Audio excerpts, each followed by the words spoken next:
So I'm going to tell you about the Einstein equation. This is the equation that describes gravity in our universe.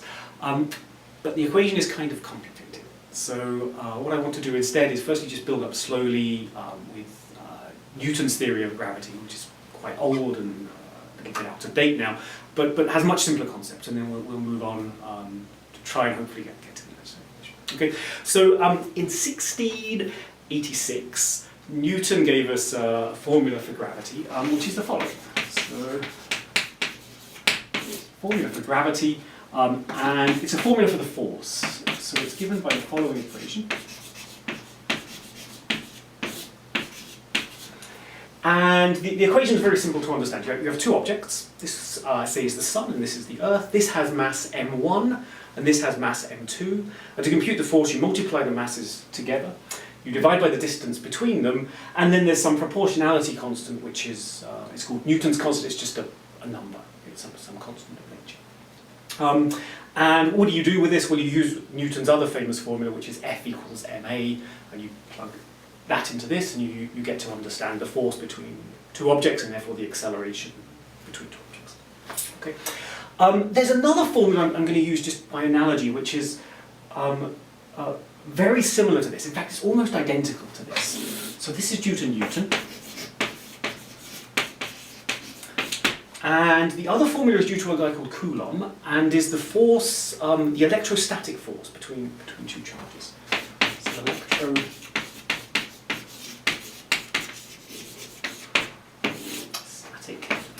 and it's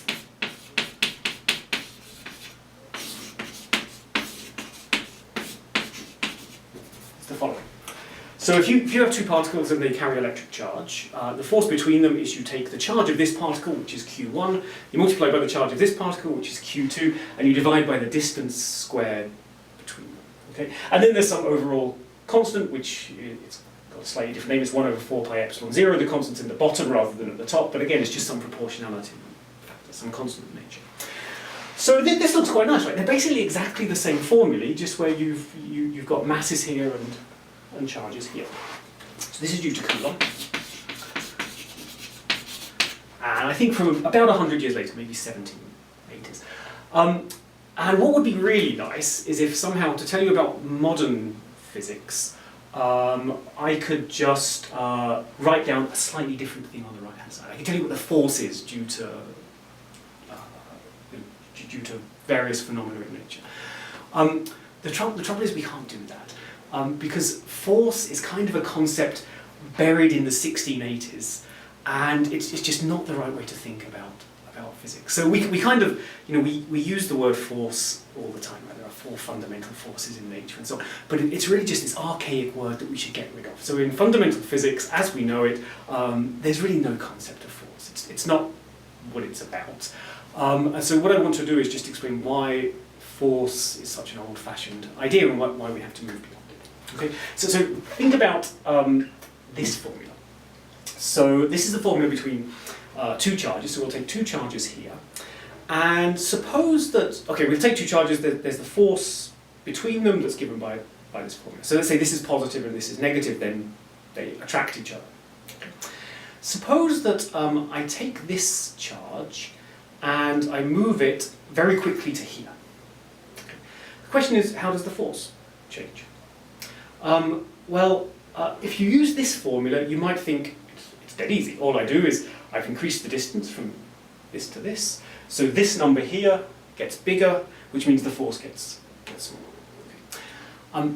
That can't be the right answer, though. And it can't be the right answer because if I move this very quickly to here, then yes, the force ultimately has to get smaller, but it can't do it immediately because Einstein's special theory of relativity says nothing can travel faster than the speed of light. So somehow what's missing from these formulae is the fact that there has to be something that transmits the force from this particle to this particle. And that's true both for electricity and for gravity. And so what we have to do is really get rid of this idea of force completely and introduce new objects which transmit what's happening from this particle. And these new objects are called fields. So this was really Faraday's great contribution to theoretical physics, was to realize that spread everywhere throughout the universe, there are things called fields. He introduced the idea of electric fields and magnetic fields. And what happens is the following. This particle here is giving rise to electric fields. And this particle here feels that electric field and moves in response to it. That's what we call a force. When this particle moves, what it does is not instantaneously affect this particle, but it changes the way the electric fields are distributed. So as this particle moves, it'll give rise to a little ripple in the electric field, which propagates through space, actually at the speed of light, and finally affects this particle here.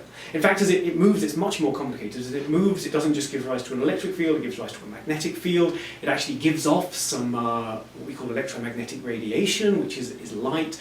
And so you have this very complicated effect where when this particle moves, all these fields are rippling and changing shape, and finally this particle feels that and moves in response to it. So it's not just a simple force, it's much more complicated than that. In this side here, this took a long time to figure out. This took like 200 years to figure out. But finally it was finished by a guy called Maxwell in the late 1800s, about 1860. And Maxwell realized he needed to replace this simple equation due to Coulomb with 4 equations that describe how the electric and magnetic fields respond not just to charges that are placed there, but also to moving charges. What happens if charges move? So he wrote down a series of 4 equations. I'll write them and I'll sort of vaguely explain what they are. Okay, so the 4 equations are...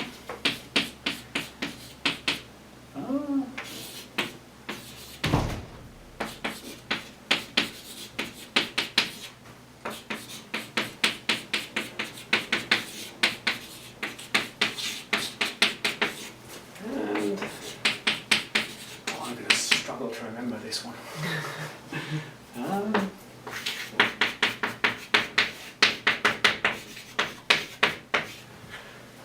Okay, I feel really bad if this one's wrong. Oh, almost. Okay, I missed some.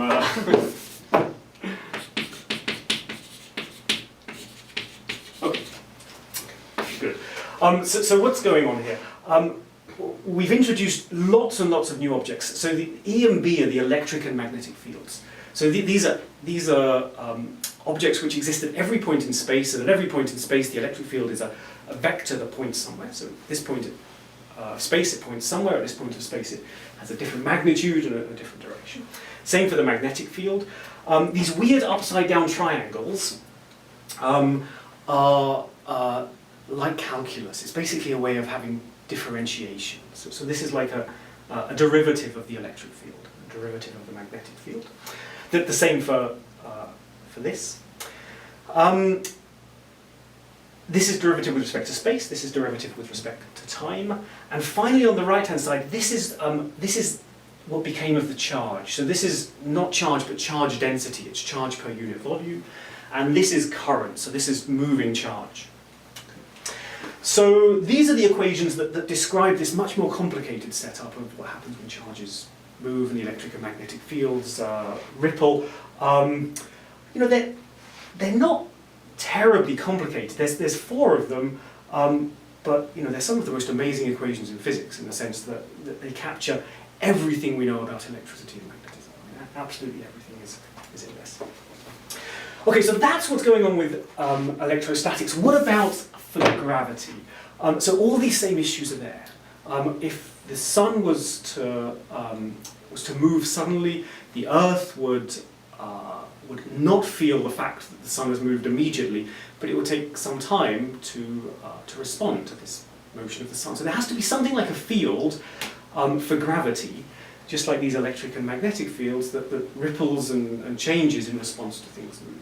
Okay. So that's what Einstein's equations do. They go beyond Newton's simple force formula, and they allow you to describe how gravity, they allow you to describe the effects of gravity when things are moving and not just sitting there. Okay. Einstein's really amazing insight is that rather than having to introduce new things, electric and magnetic fields, The analogous thing for gravity is something we already know about. It's just space and time itself. So what Einstein realized was that the analogous thing for electric and magnetic fields is space and time sort of warping and stretching and bending.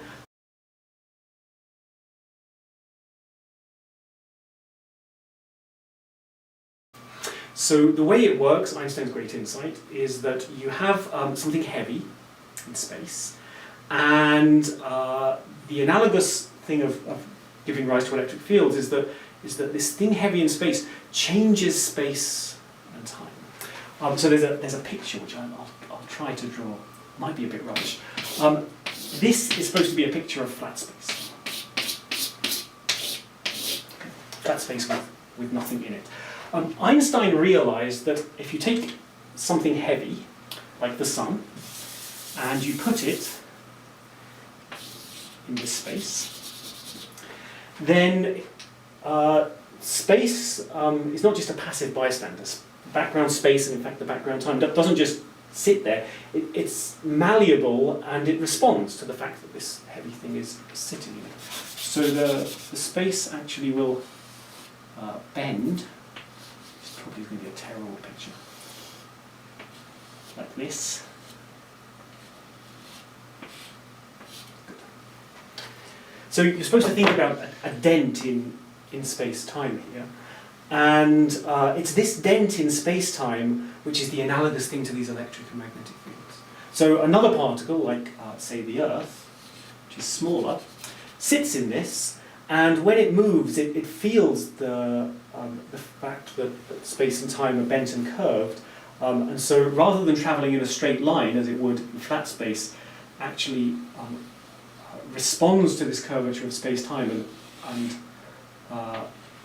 moves in a circle, or more precisely an ellipse, around the Sun, which is why the Earth orbits the Sun.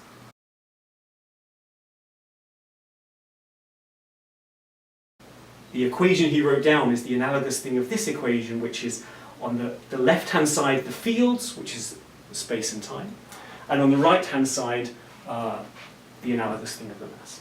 Okay, so this is what Einstein's equations look like.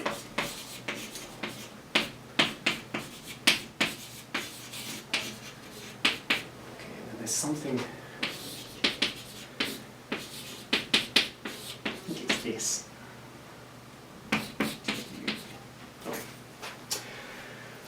Good.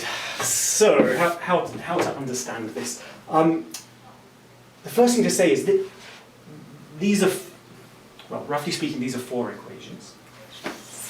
This looks like it's just one equation. It's not. This is actually 10 equations, all linked together. Okay. This side here describes the curvature of space and time.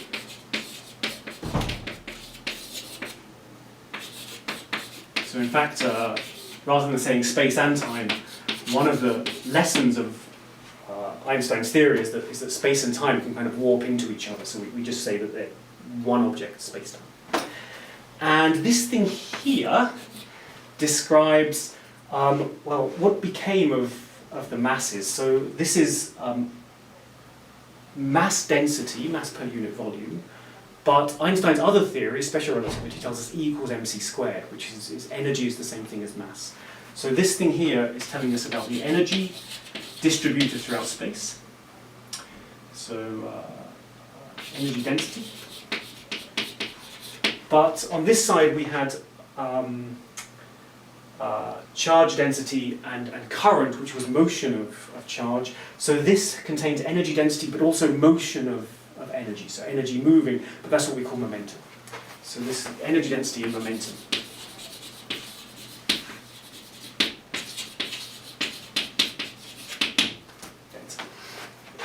Okay, so that's the 2 sides. Let me try and explain a little more why there's 10 equations here. Okay. By the way, I should say that this is again just a constant. This is Newton's constant, 8 pi is 8 pi, and c is the speed of light. But it's just some overall constant. Actually, when we do physics, we always just set these constants equal to 1. So that's why I struggle to remember. But whenever you do, a professional physicist will always just set everything equal to 1, basically. Okay, good. So, what's going on here? The reason these are 10 equations is because of these strange little Greek symbols which are sitting underneath everything. So this is the Greek letter mu, and this is the Greek letter nu. And in these equations, mu and nu are labels, and they take values 0, 1, 2, or 3. Okay. So the reason it takes values, well, it takes 4 different values is because we have 4 dimensions of space and time. So 3 dimensions of space are this way, this way, and this way, and then there's the dimension of time, which is that. Okay. So this is space, and the 0 is time. And it's a little bit weird that we label it 0, 1, 2, 3 rather than 1, 2, 3, 4. It's just to remind us that time is a bit special, so we kind of label it as 0. Okay, so what does this mean? It means that mu and nu here, and here, should be replaced by these numbers. So for example, one of the 10 equations is where these are replaced by 0 and 0. Okay. So this left-hand side here, where there's a zeros everywhere, is telling you about the slowing down of time or the speeding up of time. And this is now energy. Energy is associated to the slowing down and the speeding up of time. Okay. Alternatively, I could replace this, there's another equation where these